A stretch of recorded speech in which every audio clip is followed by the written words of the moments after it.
ayer miramos cómo estos elementos estaban relacionados y aquí normalmente lo que nos va a interesar son estos dos bloques de recursos. Las clases, que serán las clases que nosotros generamos, y los recursos, que son los recursos a los que vamos a acceder.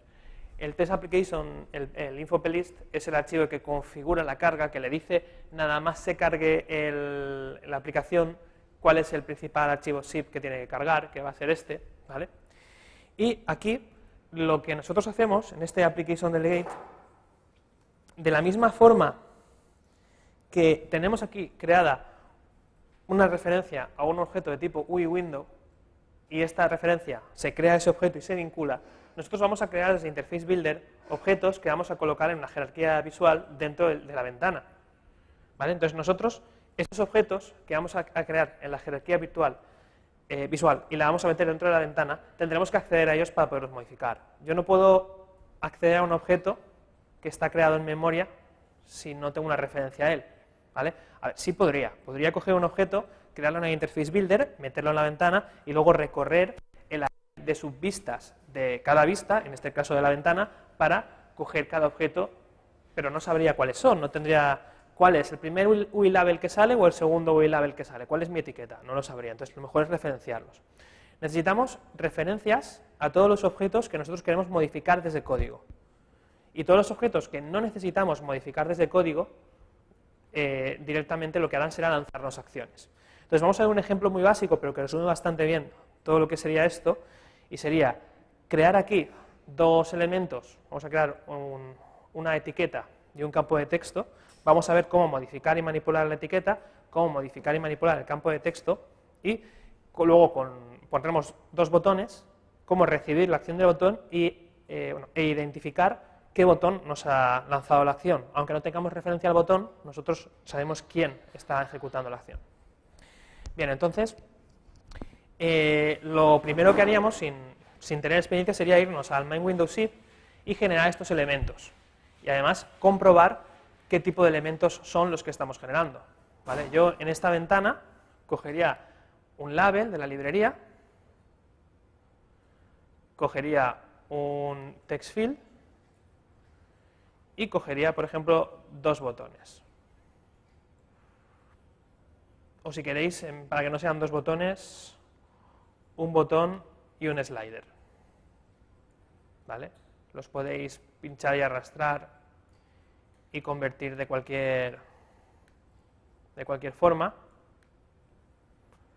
Vamos a hacer, por ejemplo, que el UI label cambie su texto en función del valor del slider y que el texto que introducimos en el text label, al apretar el botón, sea leído por el programa y el programa pues ya ahí procesaría, haría lo que quisiéramos que hiciera. Estos elementos, lo que necesitamos primero saber para generar, en el caso de que los necesitemos, sus outlets,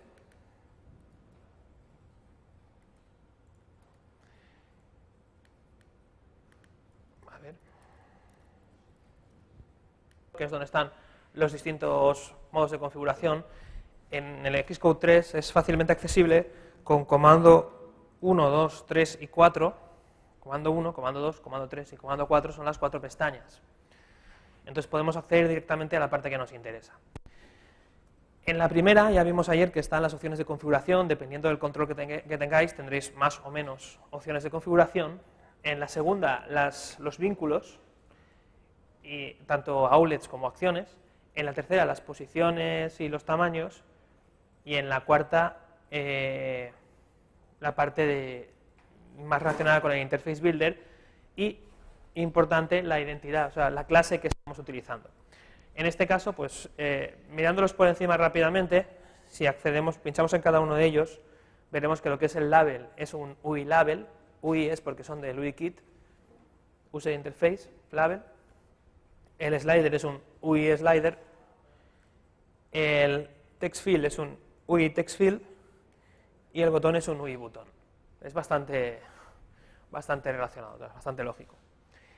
Esos cuatro datos, o sea, una fase importante en el diseño de aplicaciones, consiste en determinar cuáles de estos datos van a ser o no van a ser outlets. En este caso, yo necesito un label al que voy a escribirle el valor de un slider.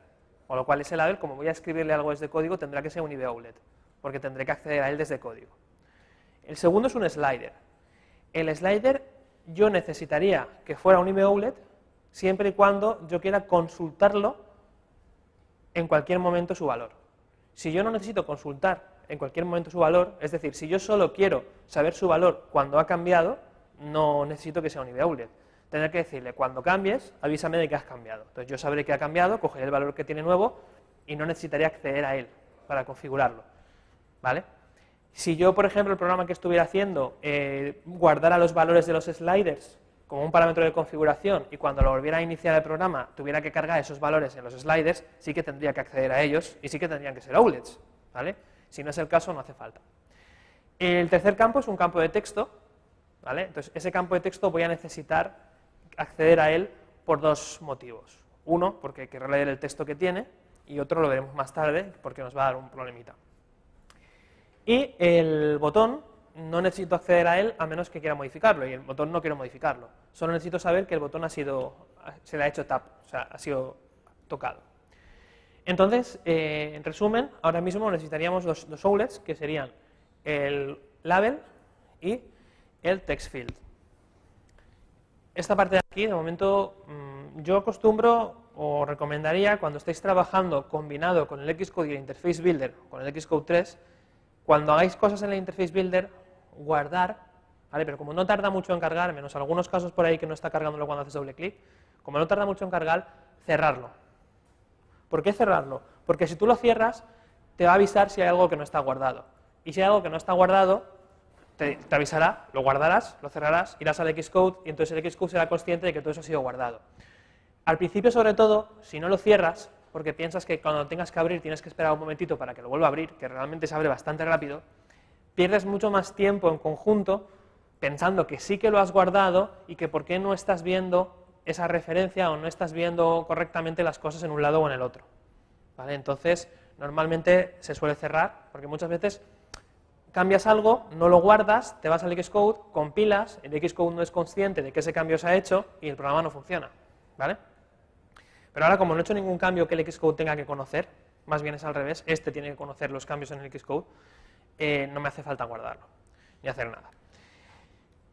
Aquí en la parte de Interface Builder generaríamos las dos variables que vamos a trabajar. Hemos quedado que un UI label, fijaros que en cuanto pongo tres letras empieza a autocompletarse y si aprieto escape, UI, L, aprieto escape, me salen todas las opciones que coinciden con lo que yo estoy escribiendo, ¿vale?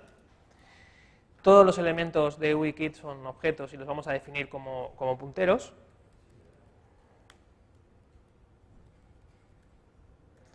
UITextField. Vale. Bien. La práctica habitual es, yo defino un elemento aquí y si ese elemento voy a modificarlo, voy a acceder, necesito un getter y un setter que los genere automáticamente el programa en las condiciones que yo quiera y ponerlos abajo como property. Pero si son OULETs, especialmente ponerlos como property, porque si son OULETs, cuando vaya el sistema a ponerlo, cuando vaya el sistema a vincularlo, lo vinculará con la propiedad si existe, y si no, dependiendo de si estamos en Mac o si estamos en iOS, pues hará una vinculación distinta. En este caso, lo normal es, pues fijaros, lo más cómodo es copiar esas mismas líneas y pegarlas aquí, y copiar todo lo que tenéis ahí y pegarlo delante. Entonces, en un momento tenemos las dos líneas como OULETs, está muy abajo eso, como OULETs y como properties. Entonces, el esquema general que tenéis que seguir es, yo meto aquí el elemento, si es un OULET o si necesito que sea property, directamente creo aquí property, y tal cual he creado la propiedad, inmediatamente cambiaremos al punto .m y haremos el synthesize y el release, ¿vale? Estamos en una ventana, con esas dos cosas basta. Cuando estemos en un controlador de vista hay que hacer un paso adicional, pero de normal con esas dos cosas basta en una ventana. Entonces, un truco que hay en Xcode 3 es que si apretáis opción y comando, opción es la tecla Alt en Mac, y apretáis hacia arriba, alternamos entre el punto H y el punto M que se llaman igual. Entonces yo desde el punto H que acabo de definir, aprieto comando opción hacia arriba y me voy al punto M. Y en el punto M directamente, pues fijaros que hay un synthesize del window, podría ponerlo a continuación, dependiendo de lo que estéis haciendo, pues compensa ponerlo a continuación con comas separados los elementos o hacer líneas nuevas. Yo normalmente, para tenerlos claros, los voy poniendo por bloques.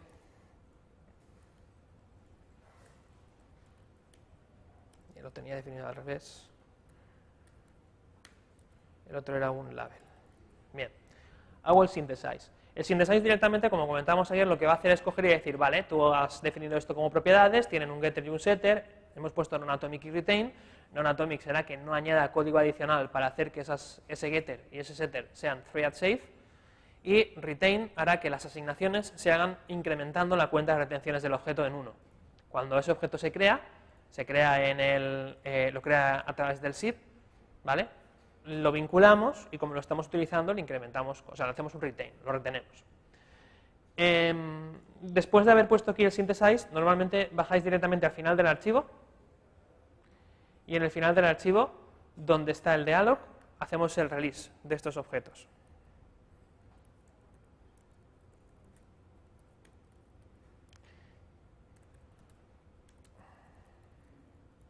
¿Vale? Fijaros que ante la duda, porque podríamos empezar aquí a pensar, pero realmente si es el interface builder el que lo está creando, si es el archivo nivel que lo está creando cuando estamos cargándolo, en un momento dado se descargará y se soltará. Sí, pero hemos quedado que no lo creamos nosotros nos lo vinculan, incrementamos en 1, no ponemos a 1, incrementamos en 1. Entonces, ese que incrementamos nosotros en 1 al ser vinculados, tendremos que decrementar.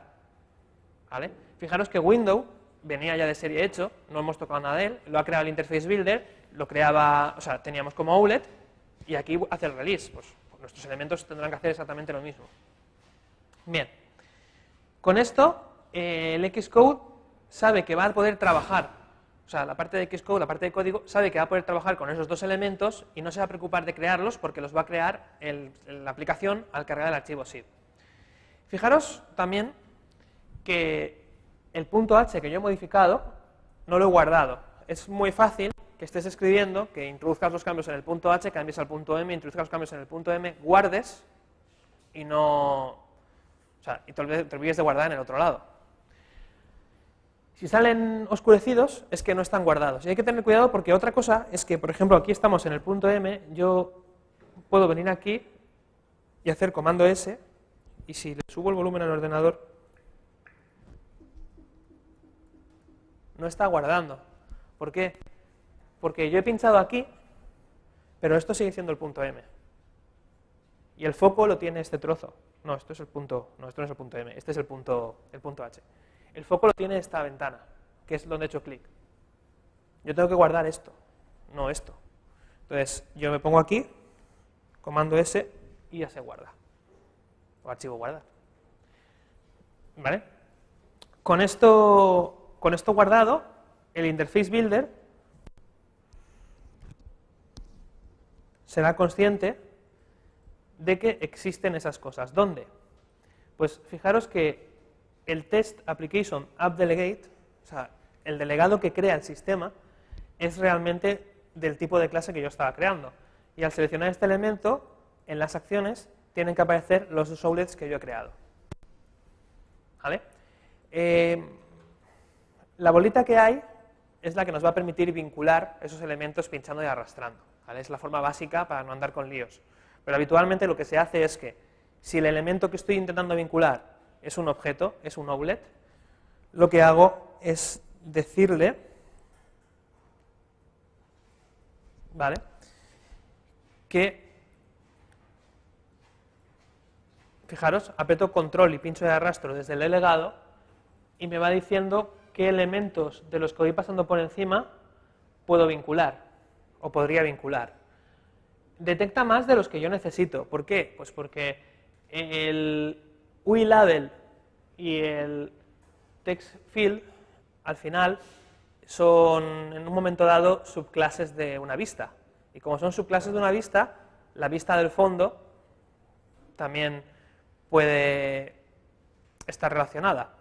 En concreto porque tenemos, bueno, en la vista del fondo la detecta porque es el window, ¿vale? Lo que quiero decir con esto es que tenéis que tener cuidado porque a veces detecta un elemento que no es exactamente la clase que queremos vincular, es de una clase, subclase de la que queremos vincular y nos puede fastidiar. Hay veces que realmente pues, tienes que vincular una vista y vinculas un botón y cuando cargas la aplicación, de repente la aplicación es tu botón gigante. Entonces, pues porque has vinculado algo que no tocaba. Bien, pues fijaros que si yo lo suelto en el label, me va a decir de todos los outlets que tiene el sistema, todos los outlets que tiene ese sistema programados, cuáles coinciden con ese tipo de datos. Coincide con label, pues lo selecciono y ya está vinculado. Si hago lo mismo, apretando control desde aquí y lo arrastro hacia esto, me dirá que hay un text field. ¿Vale? Lo selecciono y está vinculado. Bien, nosotros también podríamos hacer eso con las acciones y con los botones, pero en vez de hacer control sobre el elemento que contiene los outlets e ir a buscar los outlets, haríamos control clic sobre el elemento que tiene las opciones y arrastraríamos hasta el elemento que tiene las acciones, o sea, el que genera las acciones y el que tiene las acciones que queremos vincular. Ahora dentro de un rato lo haremos con un IBAction. El caso es que con esas dos cosas vinculadas, desde código ya podríamos acceder a esto, ¿vale? Lo que os comentaba es que si ahora me voy aquí y hago comando enter para que compile y vea lo que pasa, no va a darme errores, pero no debería salir nada, porque yo no he guardado nada en el otro lado. Es un error muy típico. Sin embargo, si yo de aquí cierro, me va a decir, hay cambios que no has guardado. ¿Quieres guardarlos? Sí, los guardo. Entonces, cuando aquí compile, aparecerá la información que yo estoy esperando.